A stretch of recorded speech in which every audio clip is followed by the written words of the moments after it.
Over the last few weeks, I've been receiving messages from a lot of people asking me this specific one. Have you ever felt like getting a job in Europe from Africa is like a pipe dream? Well, think again, because the truth is, you don't need a European passport to actually land in a European job. You just need the right strategy. Today, we're trying to give you a bit of the blueprint that you can actually use to try and find these opportunities. Top of the morning, everyone. My name is Tshidi and I'm back with another video. Today, I'm trying to break down how you can land a job in Europe, even if you're based in Africa. I'm going to focus a lot more on what you need to do, the myths, the hacks, the step-by-step processes, and then what you need to know about visas and relocations. Let's try and first break the myths. Let's start with a few things that you probably heard and probably by now believe. Number one is you need to already be living in Europe to be hired there. Not true. Many European countries actually are actively looking for international talent, especially in tech, engineering, healthcare, and finance. The second myth that you might have already heard is that they only hire European citizens. That's also very false. With the right skills, many employers will sponsor a work visa. Now, according to the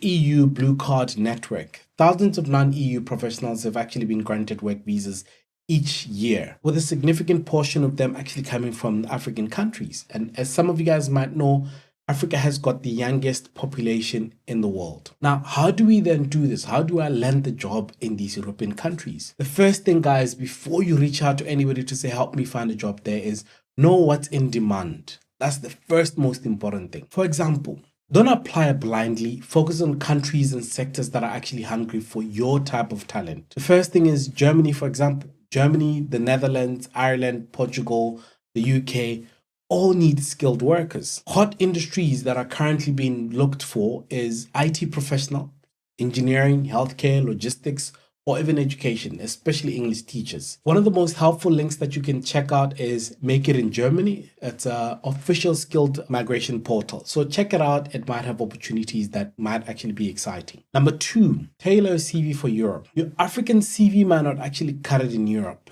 And that's not your fault. It's because that's where you've been applying most of the time. Try and go look at Europass CV format or just the clean modern layout. That's also very good for you to look at. Focus on skills and outcomes, skills and results. What have you actually gotten out of those? Include personal statement and language proficiencies. If you, for example, have any languages that you want to speak about, if you speak Italian, if you speak German, if you speak French, if you whatever the languages that you might have, please include that. Now, there's a Europass CV builder that you can actually check out. Please just go on europass.eu/Europass English.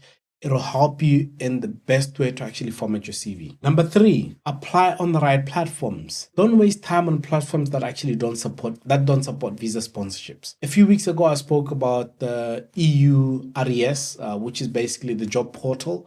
It's the official EU jobs for international candidates. Obviously, LinkedIn, like most of you guys have already checked out. Relocate.me is one of the ones that you'll actually find a lot of tech jobs with relocation. And then EU Blue Card portal also is very, very helpful. Now, one thing you should remember is that when you're searching, use filters like visa sponsorship, relocation support, or any international applicants welcome. Try and put those filters in your search. Number four, nail the interview, even remotely. Most interviews happen online. And here's how you actually win from anywhere that you are. Set up a very professional Zoom or Teams background. It always is very good because then it hides whatever you've got behind you. Know your unique edge. What is it that makes you stand out? Especially if you've actually worked in emerging markets. What is it that makes you really unique and very special? Ask questions about relocations when it comes to the conversations and also the support as well as the timelines that these people are looking at.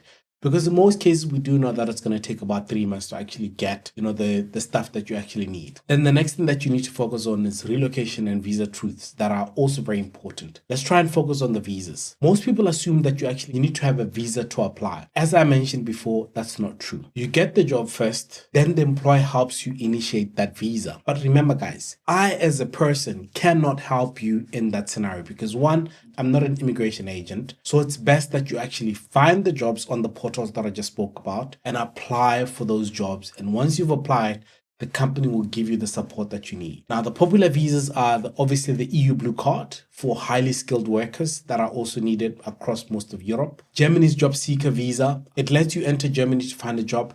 There are some changes that are currently happening in the Germany visa, skilled visa conversations right now because of the new government that's in there. Netherlands has got the highly skilled migrant visas that are also, there's a lot of talks about that. There's also critical skills visa permits in Ireland as well. But use the EU Blue Card information to actually try and understand what's going on. What no one actually tells you about relocation is the cost of relocation. Guys, it's very expensive if you're doing it by yourself. Some companies pay for everything. Some actually don't pay for anything. Ask during the final interviews, especially if they knew that you actually need relocation. You must always ask this question to say, is there any support that they provide? The second thing on this particular thing that a lot of people don't tell you about relocation is that culture shock is real. Expect differences in the communication, punctuality, or even how feedback is given by different communities. And then the third thing that you need to consider here is family considerations. If you're moving with families, check about schooling. Try to understand the dependent visa rules upfront before you even start the process of actually applying. So to recap, guys, target the right countries and the right industries. But do you know how you can do that? Google is your best friend. Use the right CV and the right platforms to actually find these opportunities. Prepare for remote interviews and make sure that you actually are ready. Understand your visa path. Ask the right questions about relocation because you're going to deal with things like cultural shock that are going to shock the living daylights out of you. So what I challenge you guys to do this week is find 3 jobs in Europe that sponsor visas. Just 3. Start from there. And if you found these tips helpful, don't forget to like, share, subscribe for more content that's actually designed to help you find the best route for you to get this opportunity in Europe. Until we meet next time, peace.